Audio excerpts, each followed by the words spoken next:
June 10th, 1944. Just days after D-Day. A cold drizzle hangs over the hedgerows outside Villers-Bocage, France. The distant rumble of artillery rolls across the Norman countryside, steady, rhythmic, like the heartbeat of an approaching giant. Inside a commandeered farmhouse, Oberstleutnant Karl Brenner, a career officer of the Panzer Lehr division, leans over a dusty map. Around him, the air smells of diesel and wet hay. His men, veteran Panzer commanders who'd fought from Kursk to Kasserine, are studying reconnaissance photos of American armor pushing inland from the beaches. "Shermans," one of them scoffs. "Little toys. One hit, they burn." Another officer laughs, tapping the photo with a gloved finger. "Look at those tracks. Too narrow for this mud. They'll bog down before they even see us." Brenner smirks, but doesn't join the laughter. He's seen too many wars turn on little toys. Still, confidence runs high. The Germans believe their Pisskvö Panthers, sleek 45-ton beasts with sloped armor and high-velocity 75mm guns, are invincible. Through a cracked window, he can hear the grumble of Maybach engines outside. His battalion's tanks, the pride of Hitler's armored corps, are warming up for the counterattack that will throw the Americans back into the sea. As dawn rises over the French countryside, the first clash between German arrogance and American mass production is about to begin. June 13th, 1944. Dawn mist drifts across the fields as German tank crews climb into their Panthers. The air vibrates with the roar of engines, mechanical symphonies of steel and oil. Oberstleutnant Brenner's radio crackles. "Feind gesichtet. Amerikanische Panzer nähern sich der Straße südlich von Caen." Enemy sighted. American tanks advancing from the south. Through his binoculars, Brenner sees them. A line of olive-green silhouettes cresting a distant ridge. The first M4 Shermans of the U.S. 2nd Armored Division. They move cautiously, turrets swiveling, the white stars on their hulls already dusted with French mud. He smirks. The Sherman looks small compared to his Panther, boxy, almost fragile.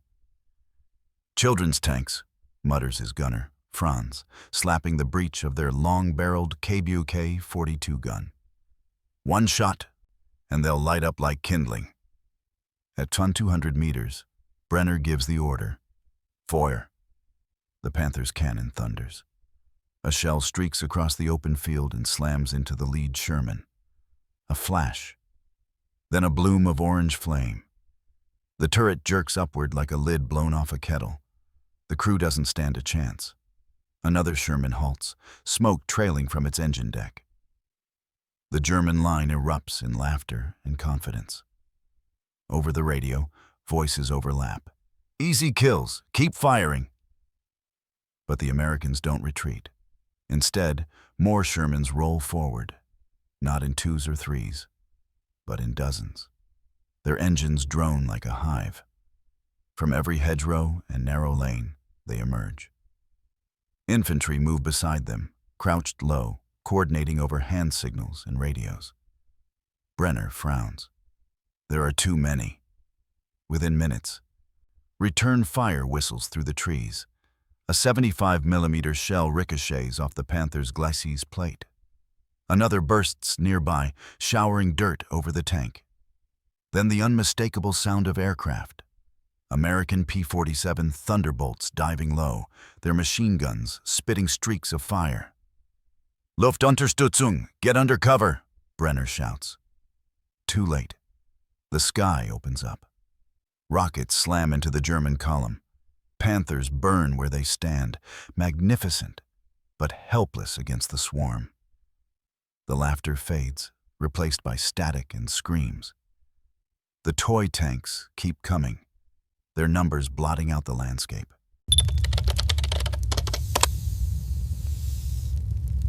By noon, the smoke of burning armor hung over Villers-Bocage like a dark curtain. The German counterattack had faltered. What began as confident precision now dissolved into chaos. Oberstleutnant Brenner crouched beside the smoldering wreck of his Panther. The once proud machine was silent, its turret sheared off, tracks buried in mud.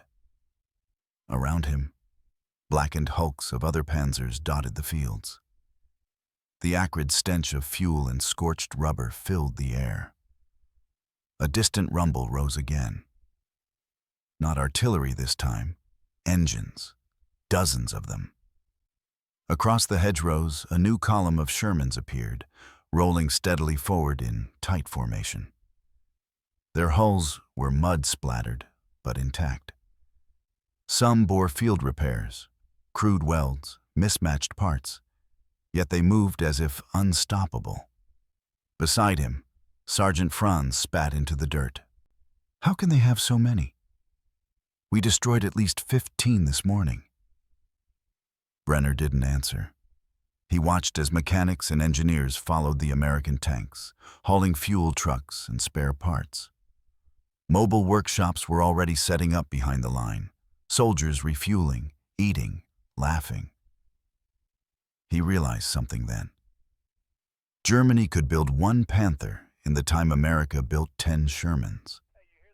And while his own crews waited weeks for replacement parts, these Americans repaired tanks on the battlefield. His radio buzzed weekly. Panzer Lehr reporting heavy losses, requesting resupply. There was no answer from Division Command. The fuel trucks hadn't arrived. He turned back to the ridgeline and saw something that chilled him. A line of Shermans advancing side by side, filling the horizon.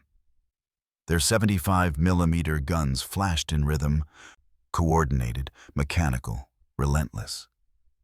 The Panther had been designed as a masterpiece, powerful, elegant, lethal.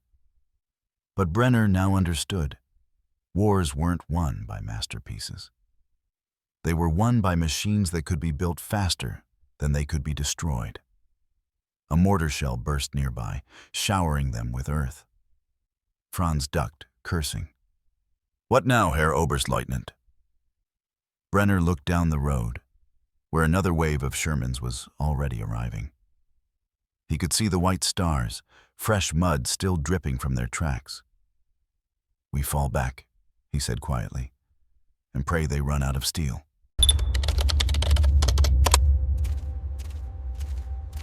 August 1944. The once proud Panzer Lehr division was retreating east. The roads from Falaise to Argenton were choked with wreckage. Shattered half-tracks, overturned trucks, and the burned-out carcasses of Panthers and Tigers. Crows circled above the columns of smoke. Oberstleutnant Brenner sat in the back of a staff car, staring out the window as his driver swerved around potholes and bodies.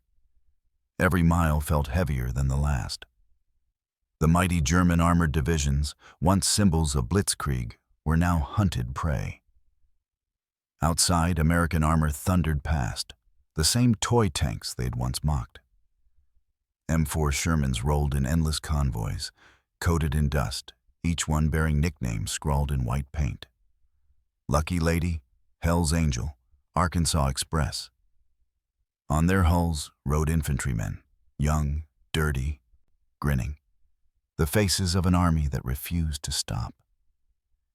In a captured barn near Le Mans, Brenner met a wounded officer from the 12th SS Panzer Division. The man's uniform was scorched, his arm in a sling. "They come from everywhere," he whispered.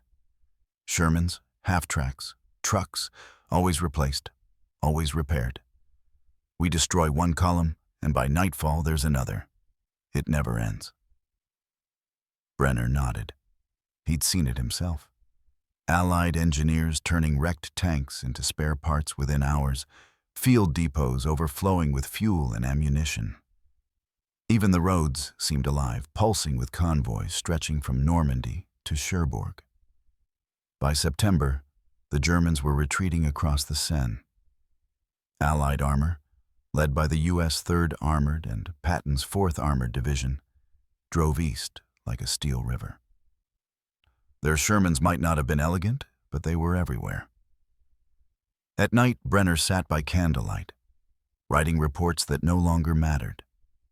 He described the same story every time: broken gearboxes, empty fuel drums, missing air support.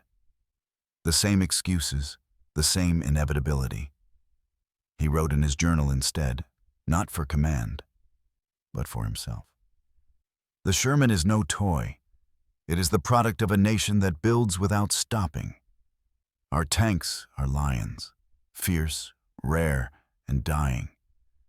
Theirs are wolves, many, tireless, and hungry. By December, the war carried them to the Ardennes, the last desperate gamble. Brenner's unit fought in snow and silence, ambushing Shermans from forest shadows. For a moment, the old fear returned among the Americans. Burned-out tanks left smoldering in the frost. But even then, more came. Always more. In January 1945, Brenner watched from a hillside near Bastogne as hundreds of Shermans crawled across the frozen valley below. They were covered in whitewash, snow caked on their tracks, engines groaning in the cold. It was no longer a battle. It was an avalanche. The German line broke. The Panzers fell back toward the Rhine. And in the final days, as Allied columns rolled through the shattered towns of Germany, Brenner stood by the roadside, a prisoner now, watching the same olive-green machines rumble eastward, engines idling, guns silent, commanders scanning the ruins of his homeland. He thought back to that morning in Normandy, the laughter, the arrogance, the certainty of victory. Now he understood. The war hadn't been lost in one battle. It had been lost in every factory, every assembly line, every tank rolling off an American conveyor belt, while German workers hid from Allied bombs. He whispered to no one in particular. They didn't need better tanks. They needed more. The column of Shermans disappeared into the mist, heading for the Elbe. The laughter of Villers-Bocage was gone forever.